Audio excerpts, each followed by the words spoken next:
It's the queen from Queens with the money when it matters for you and I.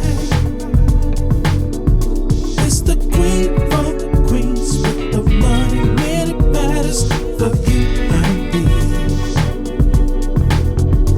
It's the queen from Queens. It's the queen from Queens. Hey guys, this is your girl Paula, the queen from Queens. These are money minutes that matter. It's a talk show where you call with financial questions and I'll give you financial answers. On this show, you and I become accountability buddies. We are accountable to each other. We walk from being in debt to being debt-free to maximizing your financial future. On this show, we are bringing you excerpts from our financial empowerment conference. We have Twan. Twan created the new company called the new Greenwood Avenue. And in that company, he's talking about building financial literacy foundations. So it was an amazing conference. I literally was on the phone just moments ago talking to someone who listened to the conference and asked, should they pay off their home when they only have 1 year to go? This is our show. The purpose for the conference was to bring the tools into our communities so we make good financial decisions. Here's my guy, Twan. He's talking to us about building our financial futures on a firm foundation. Let's have it. Very good. Hello, you all. Thank you for having me. This is Antoine Harris with the new Greenwood Avenue. And I am so blessed and fortunate to be able to be here today. I own a financial advisory firm, and part of the challenge in this area is that most people that have a financial advisor are already wealthy. So because of that, most of my clients, unfortunately, don't look like me. So when Paula asked me to do this, I feel like it's such a blessing. The reason God has blessed my business is for this reason, so that I can give back into the community. It is the very reason for my business. So the blessings on my family and everything are ancillary to my obligation to give this information back in our community. And I'm thankful to God first and foremost, and I'm thankful for Paula for inviting me here. Now, here's what I'm going to say.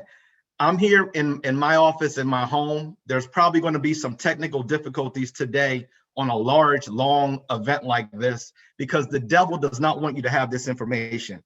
So if we get interrupted or if there's any technical issues, we're coming back and we're making sure this information gets to you today. This is very important.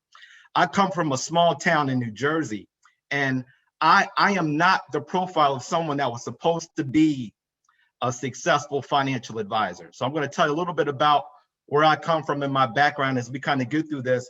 But the point today is to talk about this wealth and income gap. We're going to talk about some reasons for this wealth and income gap, just for your edification, just so that you have perspective. But at the end of the day, you have an obligation from God to develop your wealth. What happens is some people believe, and we talked about belief through Paula and Jelani, excellent presentations today, that wealth is a bad thing, that it means you're greedy or materialistic, but it's the exact opposite. Wealth is your obligation from God, and we're going to talk about that today. So this is a basic comparison as we look here. This is income versus wealth. Your income comes in, and when I've got my first job coming out of college, my main focus was on getting a job that paid a good income. That was my entire focus. I didn't care if I liked the job. I didn't care if it was what I was meant to do. I wanted to find a job that paid me the most money when I finished college, because I needed the money, and that was my focus. That's what I was taught. My grandparents raised me. So I grew up in a small town.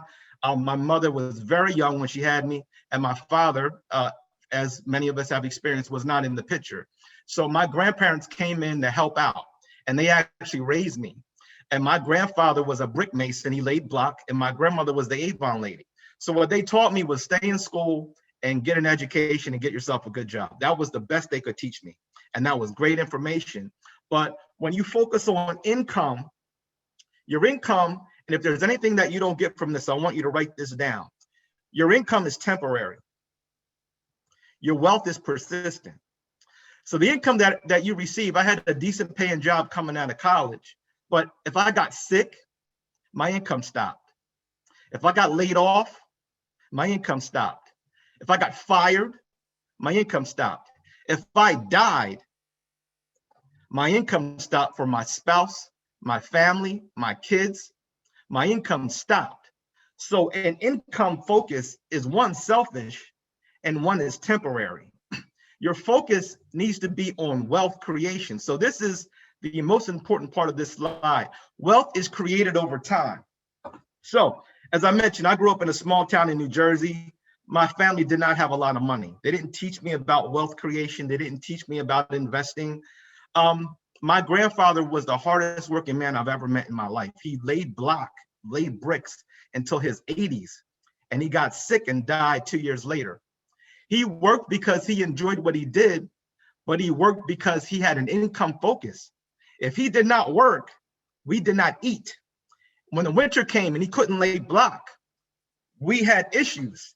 We almost lost where we lived because he had some issues over the wintertime. One winter, he didn't understand how to pay his taxes properly. They were about to foreclose on everything and pull everything that we had. The wealth piece is persistent. So what I want to focus on is the mindset that Jelani and Paula talked about. They teach us that we are not designed to have wealth, that investing is for white people, that those wealthy white people, they get all the breaks and we have these other obstacles that we're facing. When I got exposed to investing, I was in high school and they had a stock simulation game in one of my classes. And I learned about investing. I had never been exposed to it before, but that exposure planted a seed that ended up being my life calling. So I love speaking. I love going out to high schools and teaching people, especially people of color, about the power of investing. But when you believe that wealth is not for you, it's something that other people have, and it's something that is just not meant for a Black person. When I went back to graduate school, I was not prepared for what the classes were teaching because I had never been exposed to the information. The other kids that I was in school with, I was the only Black man in the graduate school. I went to Georgetown University for a master's in finance. I was the only Black man there. So the other kids have been exposed to angel investors and leverage buyouts, the terminology. I was just catching up on the terminology. Are you not able to hear me? Okay, someone is talking. Hopefully you can hear what I'm saying. You're fine, Antoine. Okay, so whoever's talking, can you put yourself on mute, please? But so I was not exposed to that information. So as we went through this, there's a difference between the information that you have and your intellect. We may not have had exposure to information, but that has no bearing on our intellect. So these things are for us. Most people may not be aware of this. The richest man, the richest person ever to walk the face of this planet is a Black man. His name is Mansa Musa. He was an emperor of Mali. His net worth was roughly 6 times the net worth of Bill Gates. If they bring this into today's dollars, it is estimated that his net worth is over $400 billion. So this is your birthright. I want you to understand and kind of change your mentality around money. One of my favorite scriptures is Genesis 1:26 through 28.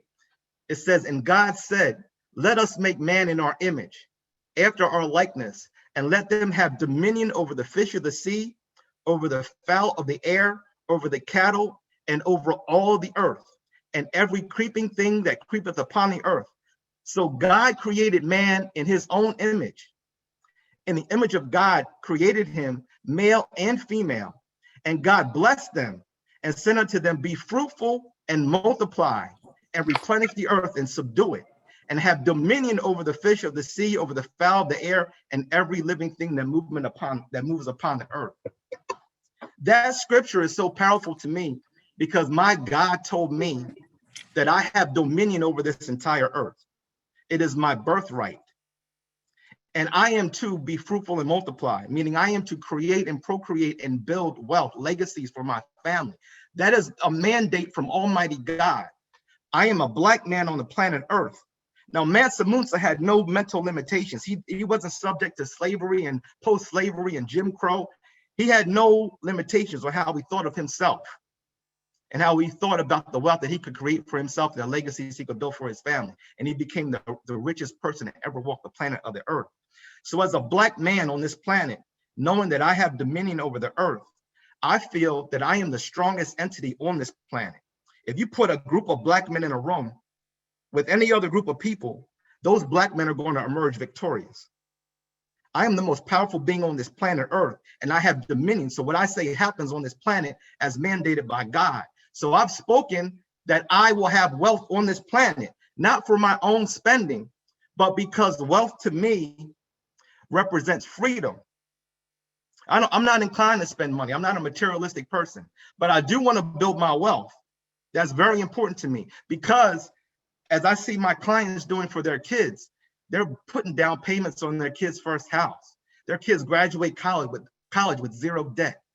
They're able to pay for their grandkids' private school.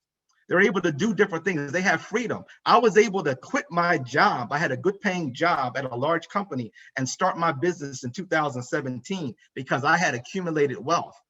And I knew that while my business got off the ground, my wife, my kids were going to be fine because I had a pool of money on the side that I had accumulated through wealth building over time. I've been trading stocks for over 26 years, and I've been a professional financial advisor for 18 years. And all these things are a blessing from God, but it's because I've been able to have that mindset to focus on wealth creation. Now let's look at the disparities in net worth. Now, this is the median wealth by race and ethnicity going back to 1963. It's 2016 because of the census data that comes out a few years after the fact. This is the most recent data that we have. But back in 1983, the median white family had 8 times more wealth than the median Black family. Years later, over 30 years later, this gap has expanded. It's now more than 10 times.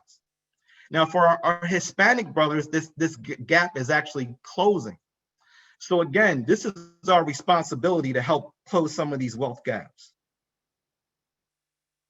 Let's talk about some of the reasons behind this wealth gap. Now, we know about the initial inequalities, Jim Crow, post-slavery, et cetera, et cetera.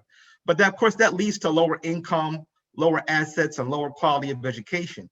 But this is the critical piece right here. That leads to lower capital development. Now, when that happens, the assets that you build up through wealth creation, whether it's real estate, whether it's dividend paying stocks, whether it's owning businesses, et cetera, the income that you generate from that wealth is taxed differently. So if I'm able to generate dividends and generate income from that capital allocation, the taxes are different. So when you make income, average person's income in this area, in the Washington, D.C. area, is probably going to be taxed at the 22, 24, 32% level. Capital gains and some dividends are taxed at 15%. So I could make $100,000 and be taxed at a much higher rate than someone that has multiples of millions of dollars because the dividends that they make from their investments are taxed at a much lower level. That's the law of this land. This land is not the land to not have wealth in. This is the wrong country for that.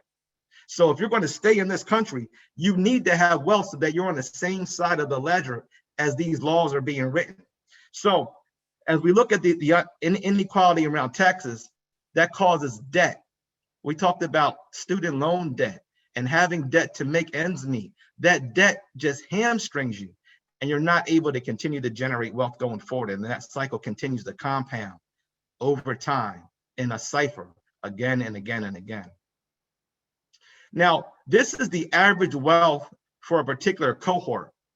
So they looked at people born between 1943 and 1951. There may be some of us on this call, some of our parents, or even some of our grandparents, but they tracked them over time. When they started, the white families had 3 times more wealth. if you all have a pen, I want you to write something down. There's something called the law of large numbers.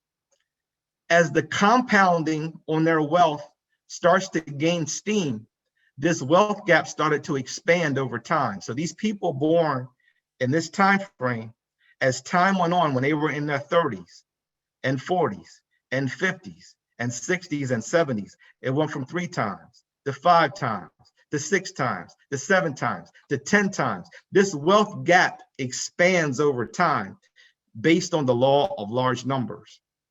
When I do my second part, I'm going to talk about the power of compounding and the most important lever that you have to pull when you're making investments.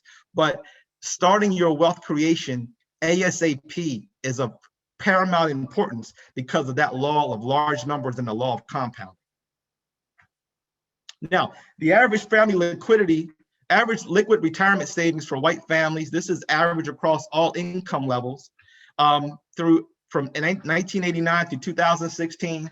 So this eliminates the Jim Crow era. They're looking at, okay, after affirmative action, after they've quote unquote equalized everything, what has been the difference from that point on? Well, white families have an average of $157,000 in liquid retirement savings versus black families at $25,000 on average. Hispanic families are at $28,000. Now we say, okay, well, there's not equal opportunity for income, there's not equal opportunity for jobs. So this slide is actually one of the most impactful slides. This looks at the top 10% of income earners, regardless of race. If you make over $158,000 a year, you are in the top 10% of income earners in this country, regardless of whether you're white or black.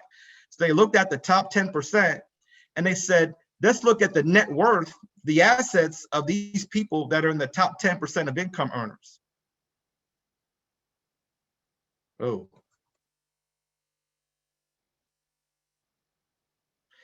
Let's look at the top 10% of income earners. So the average net worth was a little less than $1.8 million for white families versus a little less than $400,000 for black families. And we're going to ask this question: what is the single largest driver of the racial wealth gap? Is it inequalities in education, inequalities in home ownership, or inequalities in income? Now, you may have seen this, but it's inequalities in home ownership. So what happens is unemployment represents 9% of the wealth gap.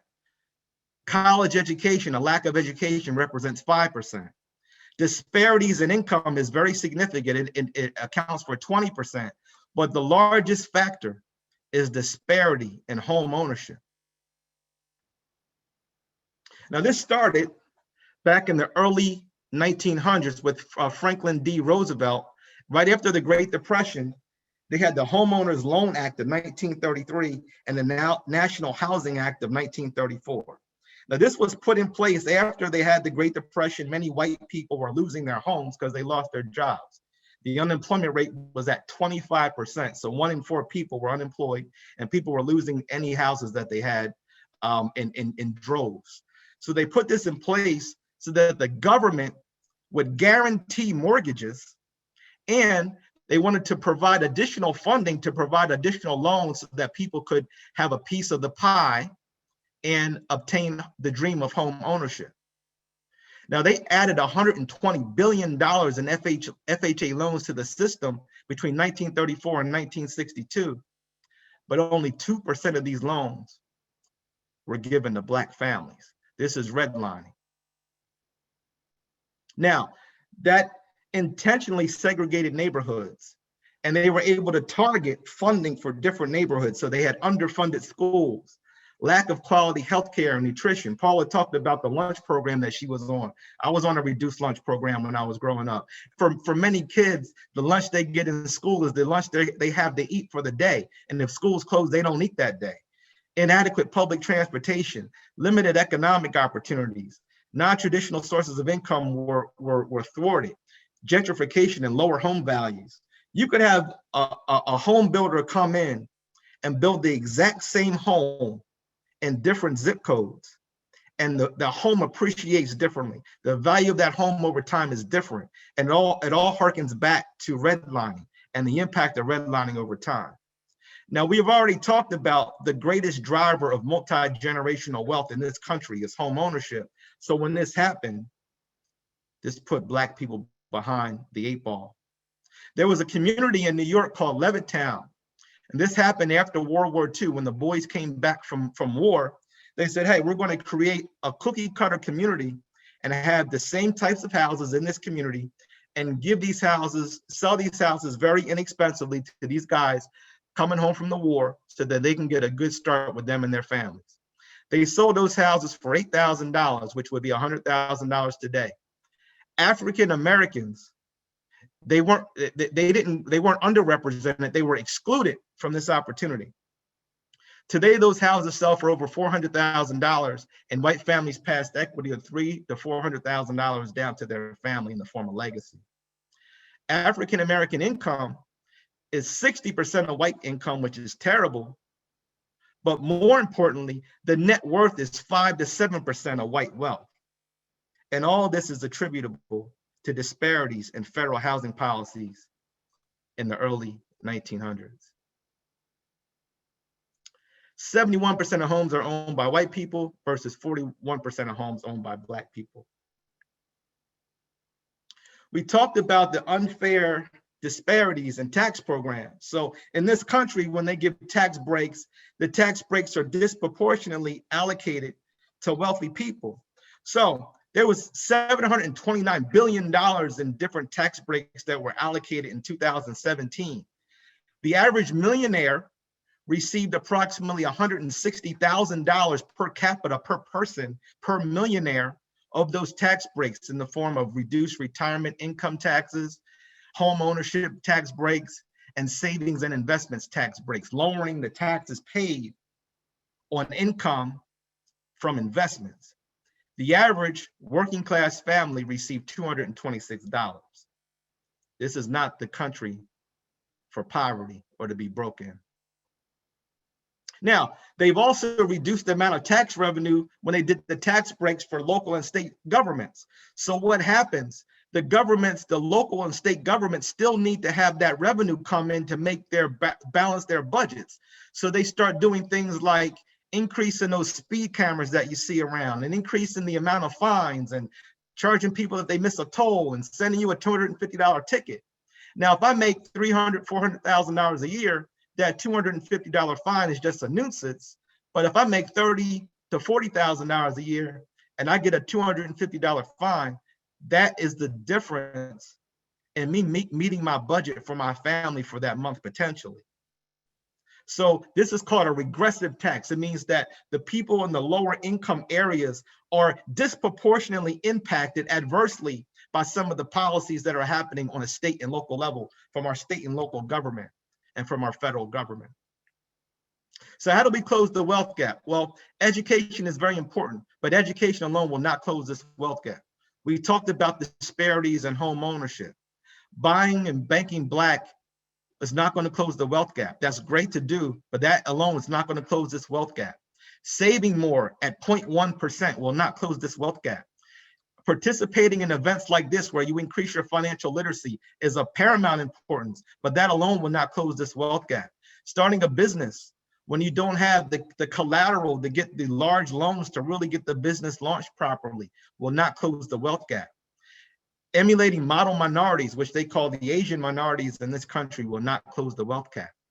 Being nicer, improving your soft skills and personal responsibility, because of course, Black people aren't responsible. That's not going to close the wealth gap. The rise of Black celebrities, Black family disorganization is not the cause of the racial wealth gap. We have to focus systematically over time on building multi-generational wealth. This gap will not close in our lifetime, but we have a responsibility to get this ball rolling. The way to close this gap is to systematically, over time, build wealth for our families and in our communities. Now, align yourself with the best interests of the people in power. They're going to continue to create policies that disproportionately impact people of color, people that may not have the same income stream. That's the law of the land. That's not going to change. Complaining about that will not change it. You need to have yourself on the same side of the table that you benefit from this wave. When they cut taxes for the wealthy, my wife and I benefit. I don't vote Republican. I'm frankly an independent, but if Republicans pass a law to cut taxes, hey, that works out well for me because I position myself to be on the right side of the ledger. The laws are not written for us, but there's a law of unintended consequences. So if I have this information and I systematically apply myself based upon my dominion over this planet Earth, then I can benefit unintendedly from the consequences that happen based upon the laws of this land and the momentum that is forced upon this land in the United States of America. Now we're going to discuss wealth building strategies in the next segment. And I appreciate your time. So thank you for having me. My name is Antoine Harris. If you have any questions, it's twan@newgreenwoodave.com. And I thank you. Thank you, Twan, for teaching us how to build our financial foundations. That was amazing content that will add value to anyone hungry for wealth knowledge.